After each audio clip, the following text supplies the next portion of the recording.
नमस्कार। तो ये एनसीईआरटी की किताब है और ये किताब है क्लास 6 की, यानी कक्षा 6 की है। और विषय है इतिहास, यानी सब्जेक्ट है हिस्ट्री। और अध्याय 1 है, आप देख सकते हैं इसको, यानी चैप्टर 1। अध्याय का नाम क्या है? क्या, कब, कहाँ और कैसे। तो ये अध्याय है, एक एक लाइन पढ़ते चलेंगे और जहां भी समझने की जरूरत होगी, आवश्यकता होगी, तो वहां पे हम इसको विस्तार से समझेंगे। ठीक है, आगे बढ़ते हैं। रसीदा का सवाल। तो ये आप देख सकते हैं, ये लड़की जो है ये है रसीदा। रसीदा बैठी अखबार पढ़ रही थी। अखबार मतलब न्यूज़पेपर। अचानक उसकी निगाह एक सुर्खी पर पड़ी। सुर्खी मतलब खबर पर पड़ी। 100 साल पहले। वह सोचने लगी कि यह कोई कैसे जान सकता है कि इतने वर्षों पहले क्या हुआ था।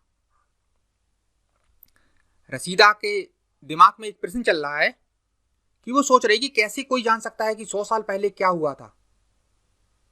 ये उसके दिमाग में ये प्रश्न चल रहा है। तो इसी को विस्तार से समझते हैं। आगे बताया गया है कि 100 साल पहले क्या हुआ था, कैसे जानेंगे। तो देखिए यहां पर कैसे पता लगाएं कि 100 साल पहले क्या हुआ था। यह जानने के लिए कि कल क्या हुआ था, तुम रेडियो सुन सकते हो। अब रेडियो क्या है? रेडियो में क्या होता है, दिन भर की जो भी घटनाएं होती हैं समाचारों के माध्यम से रेडियो में सुना दिया जाता है कि कल क्या हुआ, दिन भर की घटनाएं थी, जो भी हुआ है शाम को या सुबह जब भी आते हैं तो पता चल जाएगा। टेलीविजन देख सकते हो, टेलीविजन में भी क्या होता है, समाचार आते हैं, जो भी घटना होती है कल क्या हुआ था पता चल जाएगा। या फिर अखबार पढ़ सकते हो। अखबार में क्या होता है, अखबार दिन भर की घटनाएं हुई, कल सुबह छप के आ गया, उसमें सुबह पता चल जाता है कि कल क्या हुआ था। ठीक है। साथ ही यह जानने के लिए कि पिछले साल क्या हुआ था। अब पिछले साल क्या हुआ था, तुम किसी ऐसे व्यक्ति से बात कर सकते हो जिसे उस समय की स्मृति याद हो। यानी पिछले साल क्या हुआ था, जैसे किसी से पूछोगे तो कि पिछले साल क्या हुआ था, तो किसी को स्मृति याद होगी, जैसे को वो बता सकता है कि पिछले साल चंद्रयान जो मिशन था वो सफल हुआ। तो पिछले साल की उसने बता दी कि भाई ये घटना उसे याद है तो बता ही देगा। लेकिन बहुत पहले क्या हुआ था यह कैसे जाना जा सकता है। अब बहुत पहलों में क्या होगा, इसने तो, जो लड़की है इसने तो ये पूछा है कि 100 साल पहले। तो 100 साल पहले कैसे हम जान सकते हैं, उसके बारे में आज तो बहुत सारी तकनीकें आ गई हैं, विज्ञान बहुत आगे बढ़ गया है। तो उसी के बारे में हम, कि कैसे हम पता लगाएं, इसके बारे में विस्तार से इस अध्याय में आगे बढ़ते हैं। तो चीज़ें बारीकी से हमें पता चलती चली जाएंगी। ठीक है, आगे बढ़ते हैं। अब ये शब्द है, जैसे इसमें लिखा हुआ है, अतीत के बारे में हम क्या जान सकते हैं। तो ये बहुत इंपॉर्टेंट शब्द है, अतीत। अब अतीत का क्या मतलब हुआ?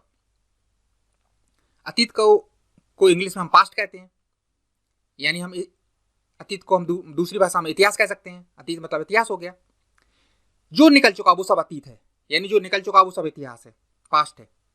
जैसे किसी स्टूडेंट की उम्र 20 साल है, मान लो 0 से 20 साल, तो अभी वो वर्तमान में 20 साल का है कोई स्टूडेंट। तो जब वो पैदा हुआ तो ये सब उसका 20 साल का जो निकल चुका वो सब का सब अतीत हो गया। तो कहाँ पर अब अतीत में क्या क्या आएगा, जैसे वो कहाँ वो स्टूडेंट पैदा हुआ, इसके बाद उसने कहाँ कहाँ से पढ़ाई की, ये सब उसका अतीत हो गया, जो भी चीज़ें हैं। तो 20 साल का जो हो निकल चुका उसका वो सब का सब अतीत हो गया। जैसे अगर अन्य उदाहरण से बात करूं मैं, जैसे देश 1947 में आज़ाद हुआ, और अगर हम वर्तमान की बात करें, आज तक वर्तमान समय की, तो 1947 से जो जो हुआ वो सब क्या है, 75 साल से ऊपर हो चुके हैं, तो वो सब क्या है, वो सब अतीत बन गया है। कि क्या क्या घटनाएं हुई हमारी, कैसे देश को क्या क्या समस्याएं आई देश के सामने, और कैसे सरकार ने उस समस्या को संभाला, हमारी अर्थव्यवस्था कैसे सुधरी, कैसे हमारी जो अंग्रेज छोड़ के गए थे देश को, कितनी सारी समस्याएं थी जब अंग्रेज देश को छोड़ के गए, कितनी ज़्यादा गरीबी थी, तो उस समय हम कैसे निपटे उन सब चीज़ों से। खाने को भी नहीं था उस समय, क्योंकि अंग्रेज तो लूट पाट के चले गए थे। तो वो सब चीज़ें जो जितनी जितनी समस्याएं आई दूर किया उनको, जो सब निकल चुका, 75 साल से ऊपर का देश आज़ाद हो गया, तो वो सब की सब क्या हो गया, वो सब की सब क्या हो गया, अतीत हो गया। तो चलिए अब आगे बढ़ते हैं। अतीत का मतलब यही है, जो निकल चुका। अतीत के बारे में हम क्या जान सकते हैं, अतीत जो निकल चुका। अतीत के बारे में बहुत कुछ जाना जा सकता है। जैसे लोग क्या खाते थे। आज के समय में अगर हम बात करें तो क्या खाते हैं लोग? बर्गर खाते हैं, डोसा खाते हैं, यानी फास्ट फूड बहुत ज्यादा खाते हैं। और भी खाना खाते हैं लेकिन फास्ट फूड खाते हैं लोग। जैसे पानी की टिक्की, पानी के बतासे, पानी पूरी हो गई, और भी चीजें जो अभी जो नए समय में खाने को आएंगे, तो ये सब चीजें खाते हैं। लेकिन उस समय क्या खाते थे? आज से 100 साल पहले या और भी समय पहले हम क्या खाते थे, उनके बारे में हम जानकारी इकट्ठा कर सकते हैं। कैसे कपड़े पहनते थे? आज के समय में तो कैसे कपड़े पहनते हैं, जीन्स टी शर्ट वगैरह फैशन के कपड़े पहनते हैं, लेकिन उस समय कैसे पहनते थे, इसके बारे में हम जानकारी कर सकते हैं। किस तरह के घरों में रहते थे? आज तो क्या होता है, घर पक्के मकान बने हुए हैं, मार्बल टाइल्स लगे हुए हैं, टाइल लगे हुए हैं। उस समय कैसे घर होते थे, उसके बारे में भी हम जानकारी कर सकते हैं। हम आखेटकों, आखेटक का मतलब क्या होता है? आखेटक को ब्रैकेट में दिया शिकारी, शिकारियों, यानी भोजन के लिए जो शिकार कर देते जानवरों का, उनको हम आखेटक कहते हैं। अब पशुपालकों, पशुपालक का मतलब क्या हो गया? जानवर का पालन करते हैं, जैसे भेड़ पालन हो गया, बकरी पालन हो गया, चरवाहे कह सकते हैं हम, तो पशुपालक हो गए। कृषक, यानी जो खेती बाड़ी का काम करते हैं उन्हें कृषक कहते हैं। शासक, देश के जैसे प्रधानमंत्री हो गए, अमेरिका के राष्ट्रपति हो गए, इनके निर्णय सर्वोपरि रहते हैं, सबको इनके निर्णय मानना जरूरी होता है, क्योंकि ये इनके निर्णय सर्वोपरि होते हैं। और पुराने समय में हम इनको राजा कहते थे। शासक, व्यापारी यानी बिजनेसमैन, बिजनेस वुमेन, बिजनेसमैन, ये सब। व्यापार का मतलब होता है सामान को खरीदना बेचना, ये सब व्यापार है।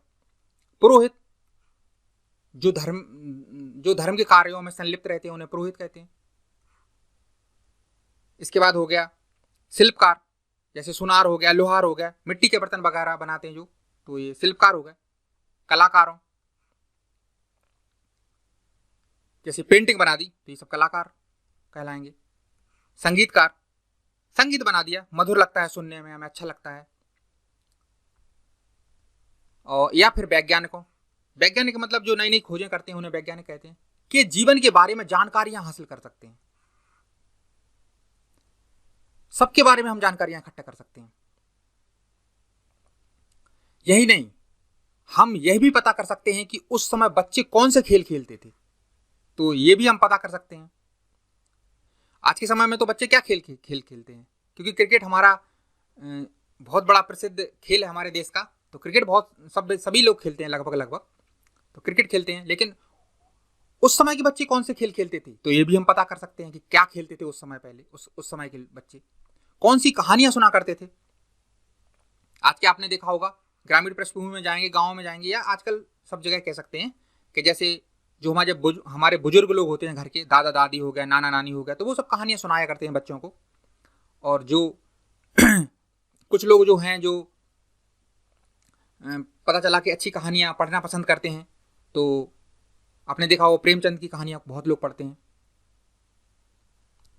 और सुना करते थे। कौन से नाटक देखा करते थे, तो नाटक में अगर मैं बात करूं तो नाटक बहुत लोग जो नाटक प्रेमी होते हैं, नाटक देखना जिन्हें बहुत अच्छा लगता है, तो बहुत लोग जो एक नाटक है प्रसिद्ध, आषाढ़ का एक दिन, मोहन राकेश जी ने लिखा है, आषाढ़ का एक दिन, इसका मंचन होता है मंच पर, तो बहुत प्रसिद्ध है ये। और भारतेंदु हरिश्चंद्र साहब का एक नाटक है अंधेर नगरी, वो भी बड़ा प्रसिद्ध है, तो ये भी इनका मंचन होता है मंच पे, तो देखते हैं बहुत लोग, देखते थे। या फिर वे कौन से गीत गाते थे, आज के समय में क्या कहें, यो हनी सिंह के गीत चलते हैं, और भी जो अभी नए सिंगर आ रहे हैं उनके भी गीत चलते हैं, बहुत लोग इस तरीके से आज गीत सुनते हैं। और उस समय के क्या सुनते थे, तो सारी की सारी जानकारी हम इकट्ठा कर सकते हैं, कि यानी हमारे आज वर्तमान में तो ठीक है, वर्तमान के 100 साल पहले चले जाइए या उससे पहले चले जाइए, तो सब की सब जानकारियां आज हम जानकारी उनकी कर सकते हैं। तो अतीत के बारे में हम बहुत कुछ जान सकते हैं। तो जो जो ये अध्याय में दिया हुआ है कि किस प्रकार से क्या था, वो सब को सब जान सकते हैं। चलिए अब आगे बढ़ते हैं।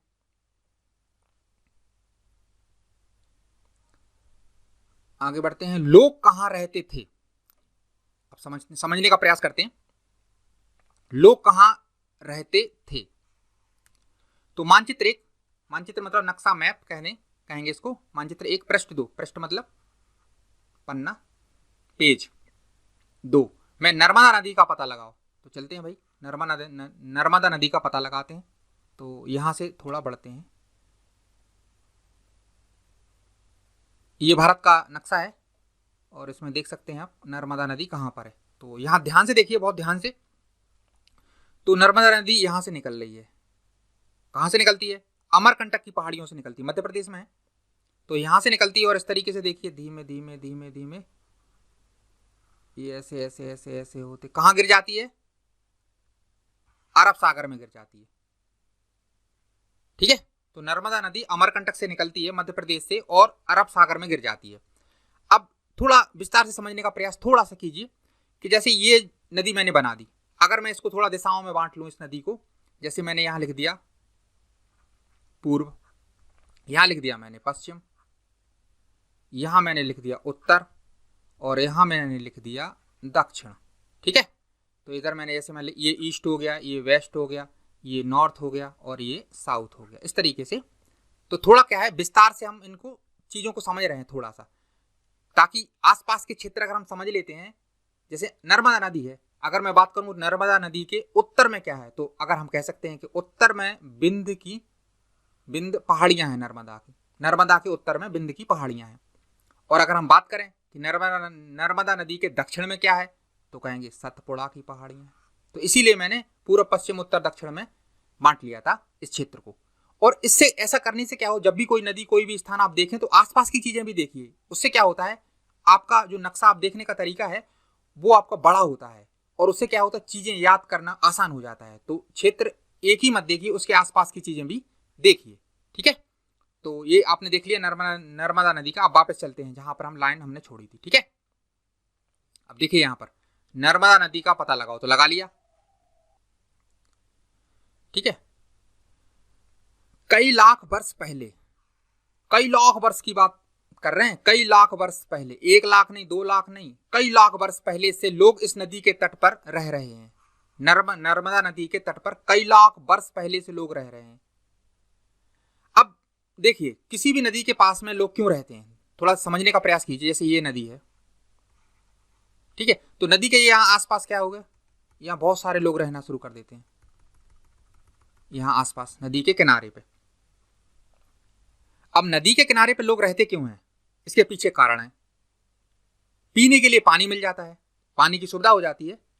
अब जैसे पीने के लिए पानी मिल गया और खेती करते हैं, तो खेती के लिए, सिंचाई के लिए क्या चाहिए, पानी, और जानवरों के पीने के लिए पानी चाहिए। तो भाई पानी की विशेष सुविधा हो जाती है नदी के किनारे रहने से। खेती के लिए पानी मिल गया, पीने के लिए पानी मिल गया, जानवरों के लिए पानी मिल गया। इसीलिए आपने देखा होगा गंगा नदी के जो तट पर कितने सारे शहर बसे हुए हैं। गंगा निकलती है और गंगा इसके बाद क्या होता है, बंगाल की खाड़ी में गिर जाती है। तो आप देखिए बहुत सारे शहर हैं जो गंगा नदी के तट पर बसे हैं, किनारे पर बसे हैं, सिर्फ और सिर्फ पानी की वजह से कि पानी मिल जाएगा। ठीक है, चलिए, तो कई लाख वर्ष पहले से लोग इस नदी के तट पर रह रहे हैं। यहां रहने वाले आरंभिक लोगों में से कुछ कुशल संग्राहक थे। कुशल संग्राहक, कुशल का मतलब क्या है, कुशल का मतलब होता है एक्सपर्ट, यानी स्किल है उनके पास, हुनर है। और संग्राहक का मतलब क्या होता है, इकट्ठा करने वाले। जैसे खाना इकट्ठा कर लिया उनने, जंगलों के उत्पाद इकट्ठा कर लिए, और जानवरों का शिकार करके उन्हें इकट्ठा कर लिया खाने के लिए। तो कुशल संग्राहक यानी एक्सपर्ट हैं, संग्राहक इकट्ठा करने वाले कुशल संग्राहक थे, जो आसपास के जंगलों की विशाल संपदा से परिचित थे। जैसे उदाहरण के तौर पर, जैसे एक लड़का है कोई, ठीक है, किसी शहर में रह रहा है, कोई एक स्टूडेंट है, और वो स्टूडेंट उस शहर में रह रहा है। तो उस स्टूडेंट को सारा पता है कि कौन सा तिराहा कहाँ पर है, कौन सा चौराहा कहाँ पर है, कहाँ पर सरकारी बिल्डिंग बनी है, कौन सा स्कूल कहाँ पर है, कौन सी ऑफिस कहाँ पर है सरकार का। तो सब कुछ, सरकारी ऑफिस कहाँ कहाँ का है, सब कुछ पता रहेगा उसे, क्योंकि वो उस शहर का है। इसी प्रकार से जो आसपास के जंगलों की विशाल संपदा से परिचित थे। जैसे जंगल में कोई रह रहा है, अगर वो कुशल संग्राहक है तो उसे पता होगा कि भाई क्या है, कि कहाँ कहाँ क्या है, संसाधन कहाँ पर है, रिसोर्स कहाँ पर है, फल के पेड़ कहाँ पर है, संसाधन यानी रिसोर्स, फल के पेड़ कहाँ पर हैं, जड़ी बूटी के पेड़ कहाँ पर हैं, खाने पीने की चीजें कहाँ पर हैं, ये सब चीजें उसे पता होगा। तो इसीलिए कुशल संग्राहक थे जो आसपास के जंगलों की विशाल संपदा से परिचित थे। अपने भोजन के लिए वे जड़ों, बहुत लोग जड़ों को खाते हैं, अपने भोजन के लिए वे जड़ों का इस्तेमाल करते हैं। फलों को खाते हैं तथा जंगल के अन्य उत्पादों का यहीं से संग्रह किया करते थे। जंगल के अन्य उत्पाद में जैसे जड़ी बूटी हो गई, बीमार हो जाते हैं तो उस जड़ी बूटी का इस्तेमाल करके वो ठीक हो जाते थे।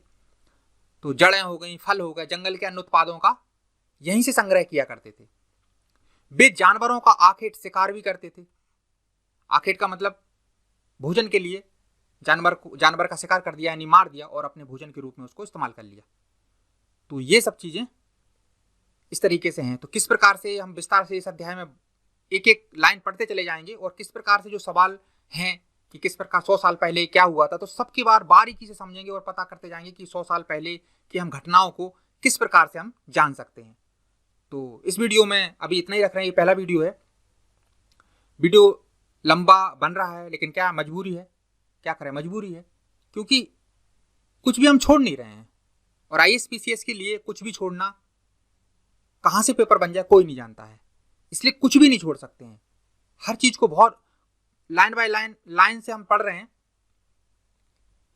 हर लाइन को हम पढ़ते चलेंगे बहुत बारीकी से और उसको समझते चल रहे हैं ताकि कुछ भी छूटे ना। तो इस वीडियो में इतना ही रख रहे हैं, मिलते हैं अगली वीडियो में। धन्यवाद।